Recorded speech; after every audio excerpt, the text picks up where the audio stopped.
अस्सलाम वालेकुम dear students, कैसे आप लोग? खैरियत है, उम्मीद है ठीक ठाक होंगे। डियर स्टूडेंट्स, आज जो टॉपिक मैं आपके लिए लेकर आया हूँ वो है इलेक्ट्रॉनिक कन्फिगरेशन के हवाले से। मोस्टली 9th क्लास के अंदर इलेक्ट्रॉनिक कन्फिगरेशन में बहुत सारे स्टूडेंट्स को किसी भी एलिमेंट्स की इलेक्ट्रॉनिक कन्फिगरेशन करने में उनको बड़ा ही मसला रहता है। तो इंशाल्लाह ये वीडियो को एंड तक देखें। इंशाल्लाह वीडियो के एंड तक आपको किसी भी एलिमेंट्स की इलेक्ट्रॉनिक कन्फिगरेशन में करना बहुत ही आसान हो जाएगा। तो चलिए दोस्तों, चलते हैं अपने टॉपिक की तरफ, इलेक्ट्रॉनिक कन्फिगरेशन के डेफिनेशन में। तो electronic configuration is just the arrangement of electron around the nucleus in its orbit, it's called electronic configuration. क्या मतलब कि किसी भी एटम के इर्द गिर्द अगर हम बोहर के मॉडल के मुताबिक उसने हमें एटम की कुछ इस किस्म की शक्ल दी है कि ये उसका न्यूक्लियस है और उसके इर्द गिर्द इस किस्म के शेल होते हैं, तो इन शेल्स में इलेक्ट्रॉनों की जो तरतीब होती है जो हमारे पास, वो इलेक्ट्रॉनिक कन्फिगरेशन कहलाती है। और ये तरतीब किस तरह होती है, इसे कुछ रूल्स रेगुलेशंस होते हैं, उसको हम आज इस वीडियोस के अंदर देखते हैं। तो कहा जाता है कि पहले शेल्स के अंदर हमारे पास 2 इलेक्ट्रॉन होते हैं, दूसरे के अंदर 8 होते हैं, तीसरे के अंदर हमारे पास 18 हो जाते हैं। ये कैसे पता चलेगा जो हमारे पास कि इसके अंदर 2 आते हैं, इसके अंदर 8 होते हैं और इसके अंदर 18 होते हैं? इसके लिए हमारे पास एक फार्मूला होता है जिसको हम कहते हैं 2n²। इससे आप किसी भी ऑर्बिट्स के अंदर, शेल्स के अंदर इलेक्ट्रॉन्स को मालूम कर सकते हैं। जैसे फॉर एग्जांपल हम करते हैं पहले शेल के अंदर, तो n की जगह यहाँ पर हम 1 लगाएंगे। n शो करता है जो हमारे पास शेल की नंबर को। अगर पहला शेल है तो आप 1 लिखेंगे, 1 का स्क्वायर तो जो हमारे पास आप जानते हैं 1 का स्क्वायर तो 1 ही आएगा, और 2 × 1 तो 2 इलेक्ट्रॉन होंगे पहले शेल के अंदर। इसी तरह दूसरा शेल अगर आप ले लें, तीसरा ले लें, तो उसी मुनासबत से अगर हम तीसरे वाले को ले लें तो यहाँ पर आप n की तादाद 3 लिखेंगे और 3 का स्क्वायर तो फार्मूले में है, तो 2 × 3 का स्क्वायर हमारे पास 9 आ जाता है, एंड 2 9s are 18। तो इससे किसी भी शेल्स के अंदर आप इलेक्ट्रॉनों की कैलकुलेशन कर सकते हैं कि किस शेल्स के अंदर कितने इलेक्ट्रॉन आ रहे हैं। डियर स्टूडेंट्स, हमारे पास इलेक्ट्रॉनिक कन्फिगरेशन के हवाले से सारी चीज़ें करने से पहले मैं आपको थोड़े से शेल्स, सब शेल्स और ऑर्बिटल्स का कंसेप्ट देना चाहूँगा। उसके एंड पे हम इन चीज़ों पे इलेक्ट्रॉनिक कन्फिगरेशन करेंगे। तो चलिए दोस्तों, चलते हैं हम सबसे पहले हमारे पास शेल्स के बारे में। शेल्स डियर स्टूडेंट्स, हमारे पास एक फिक्स सर्कुलर पाथ होता है किसी भी एटम के इर्द गिर्द जिसमें के इलेक्ट्रॉन रिवॉल्व करते हैं, और इसको हम मोस्टली n से शो करते हैं। किससे? n से शो करते हैं। और n हमारे पास 1 हो सकता है, 2 हो सकता है, 3 हो सकता है, एंड सो ऑन। इसी को डियर स्टूडेंट्स हमारे पास k, l और m या n वगैरह से भी इस तरह से शो कर सकते हैं। आप किसी को भी 1 2 3 से भी इसको शो कर सकते हैं इन शेल्स के नंबर्स को। जैसे अगर पहला शेल है तो उसको आप 1 कह दें, दूसरा है तो उसको 2 कह दें, तीसरे को हम 3 कह देते हैं, और इन्हीं को आप K, L और M से भी शो कर सकते हैं। तो ये है जो हमारे पास शेल्स के बारे में। इसके बाद आ जाते हैं सब शेल्स के बारे में। तो सब शेल्स क्या होते हैं डियर? हमारे पास सब शेल्स नाम से जाहिर है शेल से छोटा, यानी ये शेल्स के अंदर के कुछ शेल्स होते हैं, ठीक है। जैसे यानी हमारे पास, आप इसको ऐसे समझ लें, जैसे अगर एक घर हो, घर को आप शेल्स कंसीडर कर लें, और घर के अंदर जो कमरे होते हैं, यानी अगर आपने किसी बंदे, ऐसे समझ लीजिए जहाँ पर आप सोते हैं किसी भी बेड पर, तो आपके अवेलेबिलिटी का अगर कोई पूछे कि यार ये फ़लाना बंदा कहाँ पर रहता है घर के अंदर, तो इसको आप ऐसे कंसिडर करें कि एक घर है जिसको आपने शेल कंसिडर किया हुआ है। घर के अंदर हमारे पास रूम्स होते हैं जिसको आप सब शेल्स कह लें, और सब शेल्स के अंदर, कमरे के अंदर जिस बेड पर आप सोते हैं, तो उनको आप ऑर्बिटल्स कंसीडर कर लें। तो ऑर्बिटल्स की डेफिनेशन में भी यही आता है, ऑर्बिटल्स के ऊपर भी आते हैं। सबसे पहले हम क्योंकि सब शेल्स की बात कर रहे थे, तो सब शेल्स हमारे पास शेल्स के अंदर, शेल्स को फर्दर डिवाइड किया गया है इंतहाई स्मॉलेस्ट सब शेल्स के अंदर, जिसको हम कहते हैं S, P, D and F में। ये S, P, D, F dears हमारे पास एक स्पेक्ट्रोस्कोपिक टर्म्स होती हैं जिसको हम यूज़ करते हैं। S for spherical, P for principal, D for diffuse and F for fundamental. तो डियर्स ये हमारे पास सब शेल्स होते हैं। इन्हीं शेल्स के अंदर, जैसे फॉर एग्जांपल हमारे पास, इसको अगर हम यहाँ से शो करें, तो पहले शेल्स के अंदर जो हमारे पास एक ही सब शेल्स होता है S, दूसरे के अंदर हमारे पास जितने जो नंबर है उसका उसी मुनासिबत से उसके सब शेल्स होते हैं। दूसरा शेल है तो उसके अंदर दो सब शेल्स हैं, एस और पी। इसी तरह तीसरा शेल है तो उसके अंदर 3 सब शेल्स हो जाते हैं, एस भी हो जाता है, पी भी हो जाता है और डी भी हो जाता है। और इसी तरह अगर आपके पास चौथा शेल है तो उसके अंदर हमारे पास एस पी आ जाता है, पी भी आ जाता है, डी भी आ जाता है और एफ भी आ जाता है। तो ये डियर्स हमारे पास सब शेल्स होते हैं। पहले के अंदर एक सब शेल जो एस वाला है, दूसरे के अंदर एस भी होता है, पी भी होता है, तीसरे के अंदर एस होगा, पी होगा और डी भी होगा। इसी तरह तीसरे के अंदर S P D and F P होता है। जो जिसके शेल हैं आप इसके साथ, चूँकि पहला शेल है तो इसको आप 1s कंसिडर कर लें, दूसरा शेल है तो इसको 2s और इसको 2p कह लें, और तीसरा शेल है तो इसको 3s and 3p and 3d कह लें, और चौथा है तो 4s 4p 4d and 4f हो जाएगा। ये तो जी इसमें हमारे पास थी सब शेल्स के बारे में इंफॉर्मेशन। उसके बाद आ जाता है हमारे पास ऑर्बिटल। तो ऑर्बिटल जैसे अभी मैंने कहा कि जिस बेड पर आप सोते हैं जहाँ पर आपकी अवेलेबिलिटी सबसे ज़्यादा है, ऑर्बिटल्स भी जो हमारे इसको डिफ़ाइन करें तो ये orbital is a space around the nucleus where the probability of finding the electron is maximum. ये इसकी डेफिनेशन में आ जाती है कि इलेक्ट्रॉन मोस्टली ऑर्बिटल्स के अंदर ही पाए जाते हैं डियर, यानी उनकी सबसे ज़्यादा जो पॉसिबिलिटी है इलेक्ट्रॉनों का पाया जाना वो है ऑर्बिटल्स। ऑर्बिटल जो हमारे पास इन्हीं सब शेल्स को फर्दर डिवाइड किया गया है। जैसे एस का एक ही ऑर्बिटल है उसको हम ऐसे शो करते हैं, पी को फर्दर 3 ऑर्बिटल्स के अंदर हमने डिवाइड किया हुआ है। उसके बाद हमारे पास पी एक्स आ जाता है, पी वाई है और पी जेड आ जाता है। डियर स्टूडेंट्स, इसके ऊपर हायर क्लासेस के अंदर इंतहाई काफ़ी सारे डिटेल है, लेकिन आपका चूँकि 9th क्लास के हवाले से मैं ये वीडियो बनाई है तो मैं आपको शॉर्ट चीज़ों से उसको एक्सप्लेन करने वाला हूँ। इसी तरह डी को डियर हमारे पास फर्दर 5 सब शेल्स के अंदर डिवाइड किया गया है, 5 ऑर्बिटल्स के अंदर डिवाइड किया गया है, और वो हमारे पास आ जाते हैं D X Y, D Y Z, D Z square, D X Y Y Z Z square and हमारे पास X square and Y square and D Y D X Z. तो डियर्स हमारी ये पास ये टोटल तकरीबन 5 किस्म के इसके ऑर्बिटल्स बनते हैं, यानी इसके फिर फर्दर सब शेल्स के फिर डी के फर्दर 5 ऑर्बिटल्स हैं, और इसके डियर्स हमारे पास तकरीबन 7 ऑर्बिटल्स हो जाते हैं। और हर ऑर्बिटल के अंदर मोस्टली डियर्स हमारे पास मैक्सिमम कितने इलेक्ट्रॉन आ सकते हैं? 2 इलेक्ट्रॉन आ सकते हैं।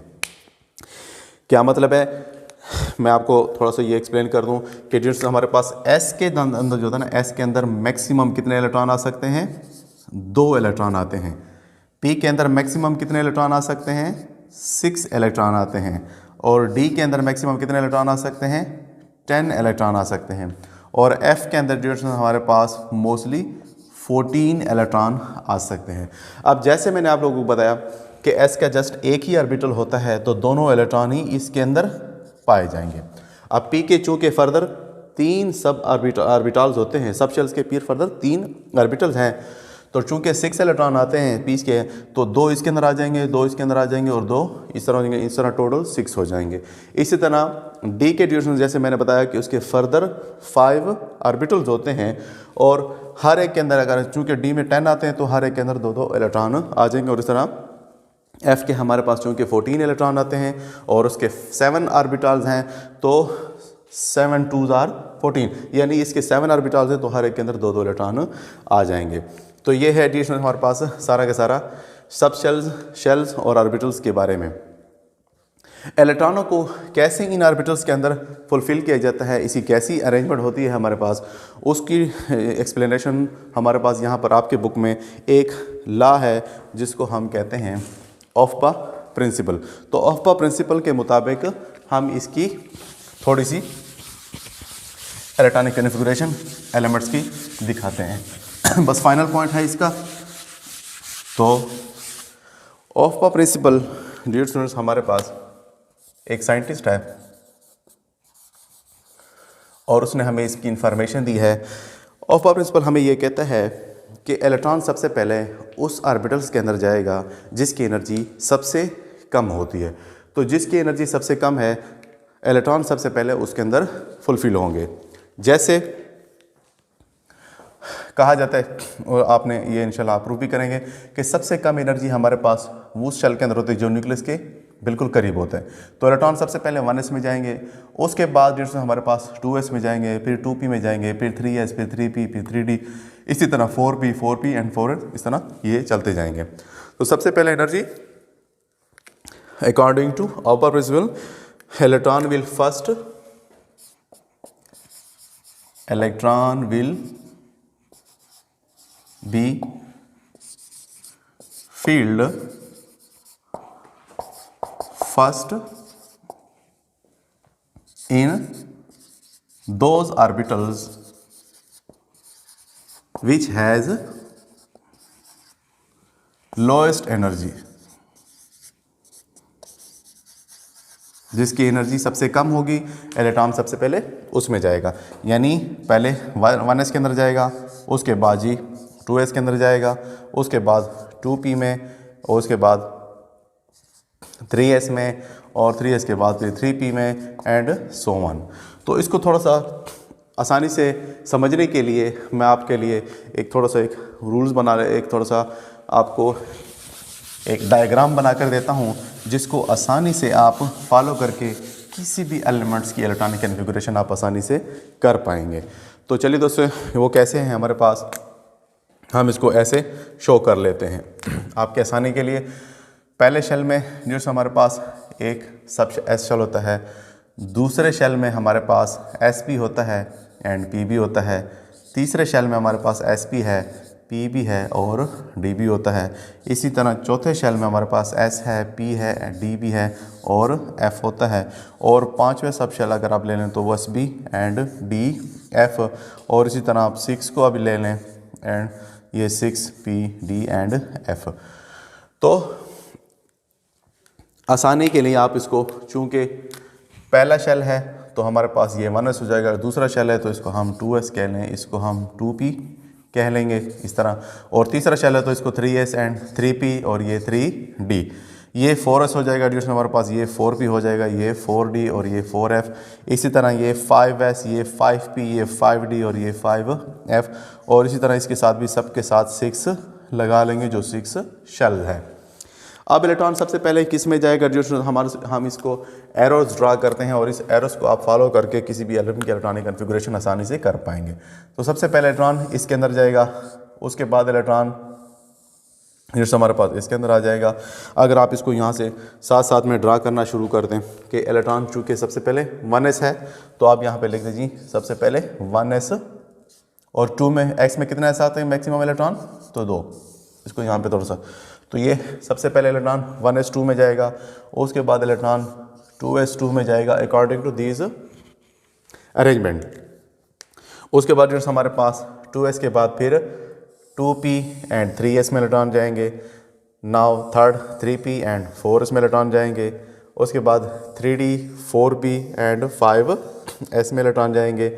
नेक्स्ट हमारे पास 4d हो जाएगा, 5p हो जाएगा एंड 6s हो जाएगा। उसके बाद हमारे पास जो हमारे पास ये 4d 5d एंड 6p। तो इस तरह से ये चलते जाएं और ये आप आसानी से इलेक्ट्रॉनिक कॉन्फ़िगरेशन कर पाएंगे। तो इसी अरेंजमेंट्स को लेते हुए हम नेक्स्ट करते हैं 2s के बाद क्या आएगा जो हमारे पास 2s के बाद ये, इसके बाद हम एरो यहाँ से स्टार्ट करेंगे। तो 2p हो जाएगा, 2p p में 6 आ सकते हैं। उसके बाद 2p के बाद हमारे पास 3s2 आ रहा है, तो आप 3s2 लिख लें। उसके बाद जैसे हमारे पास 4s2 आ रहा है, तो नेक्स्ट हम 4s2 कर लें। 4s2 के बाद फिर यहाँ पे एरो जैसे ख़त्म होते हैं तो हम तीसरे में चले जाएंगे, तो उसके बाद 3d पे आप चले जाएंगे और d में मैक्सिमम 3 और इस तरह सो ऑन किसी भी एलिमेंट्स या रिटर्न करके इस तरतीब से याद करेंगे। और इसको थोड़ा सा आप थोड़ा सा मेमोराइज़ करना पड़ेगा। इस तरतीब को आपने थोड़ा सा मेमोराइज़ करेंगे, इस पर प्रैक्टिस करनी पड़ेगी, तब आपको थोड़ा सा किसी भी एलिमेंट से इलेक्ट्रॉनिक कॉन्फ़िगरेशन आसानी से कर पाएंगे। जैसे एक दो की हम इलेक्ट्रॉनिक कॉन्फ़िगरेशन कर लेते हैं। जैसे हमारे पास कैल्शियम होता है, कैल्शियम का एटॉमिक नंबर जो हमारे पास 20 है, तो इसकी इलेक्ट्रॉनिक कॉन्फ़िगरेशन करने के लिए हमारे पास 1s2 इसी तरतीब से, फिर 2s2 and 2p 6 and 3s2 कितने हो गया जिसमें हमारे पास 2 एंड 2 4 एंड 6 10 एंड 2 12 के बाद हम आ जाएगा जी, फिर क्या आ रहा है 3s के बाद स्टूडेंट्स हमारे पास क्या आ रहा है 3s के बाद हमारे पास स्टूडेंट्स हमारे पास यहाँ पर 3p आ जाता है, और 3p के बाद फिर 4s आता है। 3p आता है, 3p के बाद जो हमारे पास फिर ये 4s। तो इसी तरह से 3s2 एंड 3p6, और कितना हो जाएगा इसमें हमारे पास 2 and 2 4 6 10 12 एंड 6 18, और लास्ट हमारे पास हो जाएगा s के अंदर 2 इलेक्ट्रॉन। तो इस तरह से 20 इलेक्ट्रॉनिक कन्फिगरेशन आप किसी भी एलिमेंट्स की कर सकते हैं। आप कार्बन की कर लें, नाइट्रोजन की कर लें, कार्बन की कर लें। कार्बन का एटॉमिक नंबर हमारे पास 6 होता है, तो ये 1s2 2s2 एंड 2p2 हो जाएगा। जो हमारे पास 6 इलेक्ट्रॉन है तो p में 2 इलेक्ट्रॉन ही आएंगे। इस तरतीब से किसी भी एलिमेंट्स की इलेक्ट्रॉनिक कन्फिगरेशन इंशाल्लाह करेंगे तो आपको तमाम किसी भी एलिमेंट की इलेक्ट्रॉनिक कन्फिगरेशन आसानी से कर पाएंगे। आज के लिए दोस्तों इतना था। वीडियो अगर आपको अच्छी लग रही है तो इसको लाजमी लाइक किया करें और उसको सब्सक्राइब करा करें।